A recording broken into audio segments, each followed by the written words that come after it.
Hello there ladies and gentlemen, I'm Paul TX141 Walsh, welcoming you to an all new World of Warships gameplay today on our channel. In our final episode for 2017, we shall be featuring the Tier 3 Commonwealth Premium Destroyer known as the Vampire, in a Tier 3 domination game on the map Archipelago. The focus of today's gameplay as we set sail with our good friends Ben and Z is for us to discuss our first impressions of this newly introduced destroyer, which you could earn through a series of combat missions over the last couple of weeks. Our opening game plan will be to make our way towards Objective Bravo to contest the enemy destroyers that appear in this central objective, and as there's 5 aside, we expect a number of enemy destroyers to make their way there, at least 2 if not more. And I personally feel that the Vampire is suited for such situations, where the ship being calibrated in a nice fashion to act as a destroyer hunter. Now the main item of interest about the Destroyer Hunter quality is the fact that this ship has 4 very interesting single firing 102mm artillery pieces. As standard they're mounted in an ABXY configuration, but the X turret is the important feature here, as it's raised at the rear of the ship, giving it the ability to practically fire forward alongside the A and the B turrets on the bow of the ship. That means with a tiny bit of bow angling towards your foe, you can bring 3 guns to bear compared to your opponent typically being able to bring 1 or 2 guns to bear. This gives you a clear-cut advantage in a straight-up gunfight with an enemy destroyer at close range, and more so it means that you can use the bow of your ship to tank damage and use damage saturation against your foe, whereby your bow in the end will become so damaged that you won't take much damage from incoming shells, whilst your foe, who has to expose a broadside to you to bring their guns to bear, will continue to pick up significant amounts of damage. And of course, if you want to bring the Y turret to bear, the rearmost turret, you will have to expose some broadside, but even then it's a nicely angled one and does not provide too much of a shot profile for your opponents. We bump into a like-for-like counterpart on the enemy team, another Vampire, and here we're going to force them to use their torpedoes against us by going to smoke, knowing that Z in his destroyer up in the northeast of the objective has a clear line of sight on the enemy Vampire. So we go to our smoke, which means we can fire through the concealment of our smoke, while our detectability whilst firing in smoke being at 2 km, the same as the assured acquisition range for ships at this tier. And having continued to open fire on the Vampire and them exposing their broadside, we expect that they fired their triple torpedo set towards us, so we come out of our smoke, extending what's left of our smoke duration across the objective, and it means we can continue to open fire against the enemy Vampire and cut them apart for our first kill and the first blood of the match. Now we make our way a little bit further towards the southeast of the objective, where both a Samson and a Campbelltown are making their way in, and we want to get into a position where we can point our bow towards these foes and use 3 guns to our advantage, i.e. demonstrate the X turret's capabilities. We start to angle our bow towards the Samson,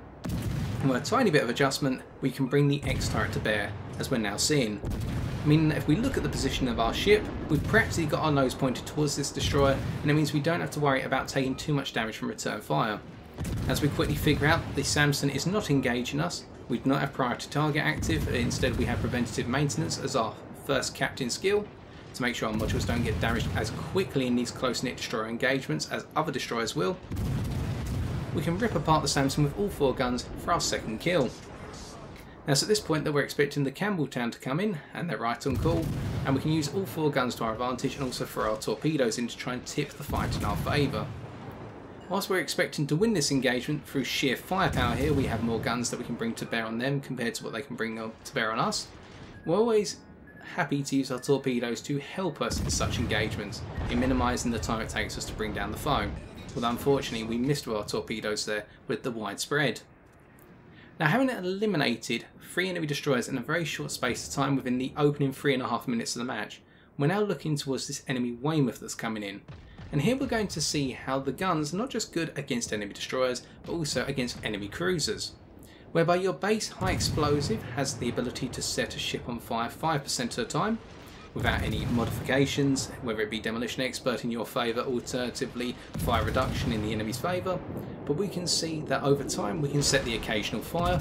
although we're going to have a rather unique salvo very shortly which causes 2 fires within a single salvo, which is the first and only time I've ever witnessed that on the ship. And what we can see as well is that when an enemy cruiser gets close to you, and exposes their broadside, you can use your armour piercing and get quite a bit of penetration damage. What with your maximal penetration damage on your armour piercing shells, i.e. Citadel, being 1700 compared to your high explosives maximal of 1500. Now the muzzle velocity of both shell types is the same, 805 meters per second, so what you can automatically say is that at closer ranges your guns are quite easy to handle, at longer ranges you're looking more towards American shell arcs, i.e. quite long rainbow-like shell arcs, meaning that long-range engagements, i.e. 8 km plus, can become a little bit difficult to handle, but with your maximum gun range being 10.1 km as standard, it's not too much of a problem, and really skills such as advanced firing training are not going to benefit you too much. You want to keep your foes at close range wherever possible. Now, having taken Objective Bravo, we're starting to re-angle our ship towards Objective Alpha because that's the only objective the enemy team have actually been able to take, and we can see that both enemy destroyers, based on the last known locations on the minimap, were seen down at Objective Alpha. With the enemy Samson seemingly flanking our friendly Nassau, our tier 3 German battleship, and the Lojang, I believe that's how you pronounce it, being situated somewhere between the friendly Nassau on our team and the enemy's Bellerophon, the tier 3 British battleship, so we want to get stuck in. But before we can do so, we can now switch to our torpedoes and try to bring down this enemy Caledon. Now in terms of torpedoes, this could be seen as one of the weaker areas of the Vampire, with you only having a singular triple set.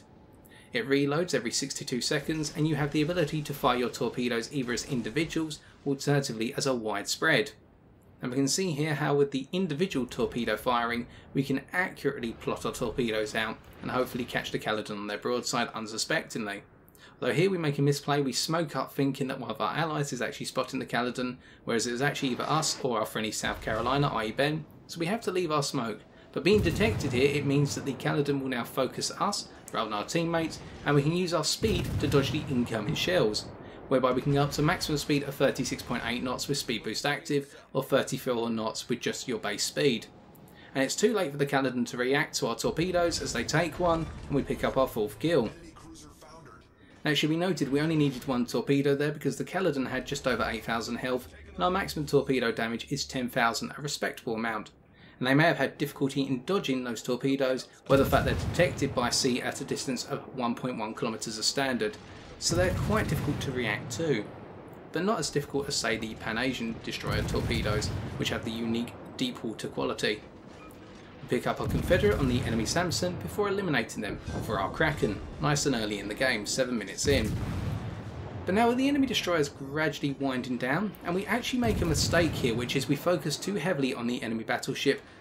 even though we know that there's an enemy destroyer remaining and it's just off to our port side. We should be charging that smokescreen off to our bow now and trying to get the Lojang out of the smokescreen. But because we do not do this or put any pressure on them, they're able to torpedo our friendly Nassau and take them out of the game. Because we did that, we've lost the battleship, and now we need to make amends by taking out this enemy destroyer.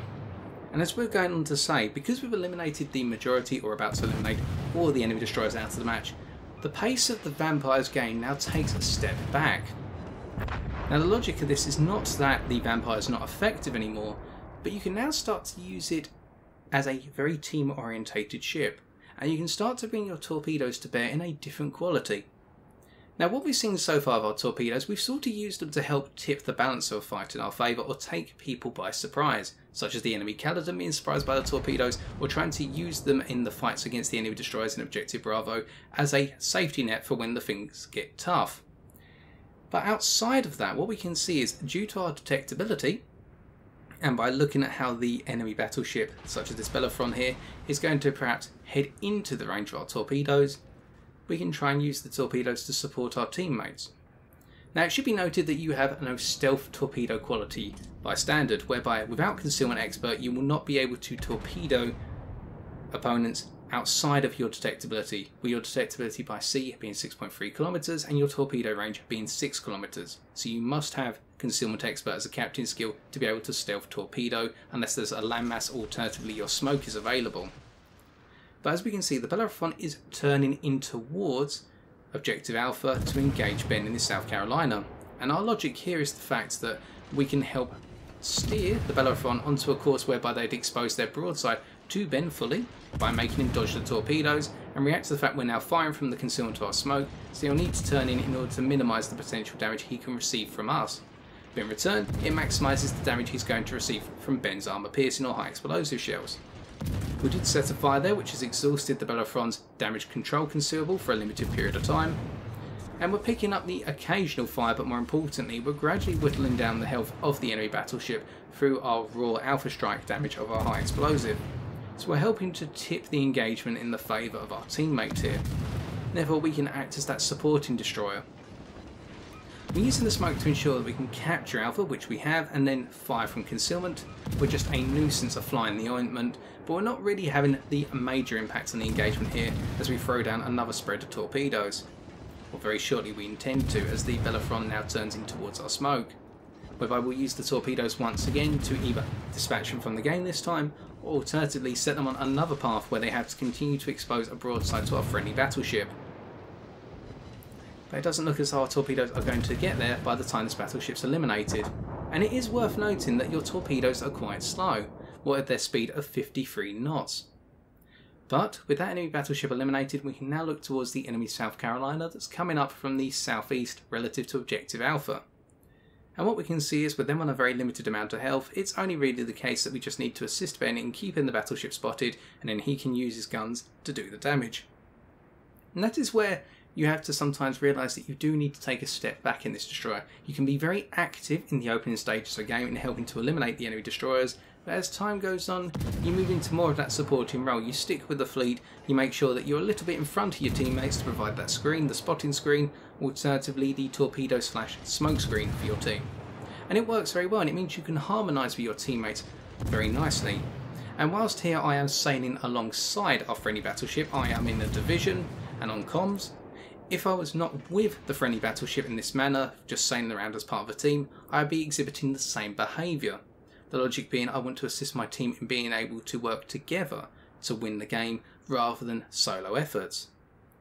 But it's at this point the game takes even more of a backseat because the only remaining enemy ship is all the way up towards Objective Charlie. And it's worth noting that whilst the Vampire is rather fast, it's not ludicrously fast. It's not going to be getting across the battlefield at a light speed rate, compared to the top speeds of destroyers as you go up the tiers, peaking with the whole 43 knots, the likes of say the Leningrad or the Khabarovsk. But you can still make a lot of ground in a short period of time, especially with speed boost active, and it's worth investing in Superintendent or just investing time in conserving your speed boost consumables over the course of a game. But regardless of that, anything else to note about the ship? Well, with its rudder shift at 2.5 seconds and its thin profile, that means you're a very difficult target to hit, and hopefully we've seen that over the course of this game, where the fact that when we have been focused we've been able to dodge a lot of incoming fire and conserve our decent health pool of 9,500 health, although we will be investing in the survivability expert captain skill, the 3-point skill one day, to increase our health pool a little bit further, with a further 1050 HP from what my memory tells me. Outside of that, as we open fire on the enemy Bogatyr here to try and take down a little bit of their health and try and soften them up for Ben to pick up his own Kraken in this match, whereby he's currently on 4 kills, we can see that time's not on our side, and on top of that we're not in the right position to spot the enemy cruiser for our teammates, so we need to reposition accordingly. But the Vampire on balance is a very nice ship, as we've hopefully seen here, whereby you're able to contest objectives. We have picked up 2 assisted caps, you're able to work with your teammates over the course of the game, but you're also able to take the initiative in destroyer on destroyer engagements, particularly 1 versus 1s. And so in what was a rather comfortable victory in the end, we can see our battle performance amounted to a total of 58,556 HP of damage, which also enabled us to pick up 3 achievements. The standard achievement of First Blood, whereby we were the first to destroy an enemy ship in the battle, and we also picked up the 2 heroic achievements, starting with the Confederate, for damaging at least 6 enemy ships, whereby the damage caused to each of these ships must exceed 20% of their normal health pool, and we also picked up the one that everybody likes to pick up, the Kraken Unleashed, for destroying 5 or more enemy ships in a single battle. Looking at the team scores, we can see that we topped our team in terms of base experience earned, picking up 1,533. This was through the successful application of our ship in its intended role, immediately trying to contest objectives, particularly the Central Bravo objective, hunting down the enemy destroyers who had the same intention, before migrating our way over towards Objective Alpha with the same intent, and then relegating ourselves to more of a support role in sailing with our friendly battleship, i.e. the South Carolina, to mop up the remnants of the enemy's dwindling fleet. Coming on to our detailed report, we have two key items to note here. The first is in the damage received category, whereby the total amount we received was 735, and this was less than 10% of our ship's total health pool. Whilst we are not shot at too often in this game, what can be said is that when we were shot at, we used the overall small profile of our ship in combination with our manoeuvrability to great effect,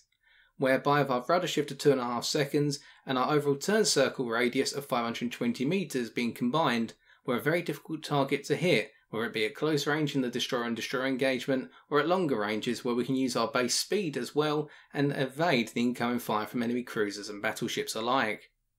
The other item to note is in the team play category, whereby we accounted for just over a third of our team's total capture point tally, i.e. 65 out of 180. This goes to highlight how well the Vampire does when contesting objectives, and it can have a real swing factor in those domination games where both teams are really pushing for caps, whereby this ship can turn the tide in your team's favour. And finally, coming on to credits and experience earned, we can see that after additions and deductions, we walked away with a total of 223,485 silver credits and 4,600 commander experience. To conclude, hopefully today we have demonstrated that the Vampire at its tier makes her a rather effective destroyer hunter, whereby it uses the combination of its small and nimble nature alongside its well placed fast firing cannon in order to whittle down the health states of enemy destroyers quickly and whilst mitigating the amount of damage it takes back in return, because the Vampire captain never has to expose their broadside to bring about 75% of their firepower, whereas other destroyers will have to, if not bring about 100% of their firepower as a result. Therefore, you can also use your torpedoes in the Vampire to supplement engagements, where if it's getting a little bit close, you can always use your torpedoes to try and turn the tide in your favour, alternatively reserve your torpedoes for bringing down bigger enemy ships, i.e. enemy cruisers or battleships that may also be looking for you. But if you do see an enemy Vampire on your team, I'd be very careful about how you approach it, because once this destroyer is on the move, it will definitely be on the prowl. And so I've been TX141, and if you have enjoyed this video, why not leave a like, comment or subscribe for future World of Warships videos on my channel. As this is our final World of Warships video for 2017, I'd like to say thank you to all of those of you who have been supporting me to date, and I look forward to presenting more content to you in 2018. Have a happy new year, ladies and gentlemen, and I'll see you on the other side. But until then, as always, take care and fair seas.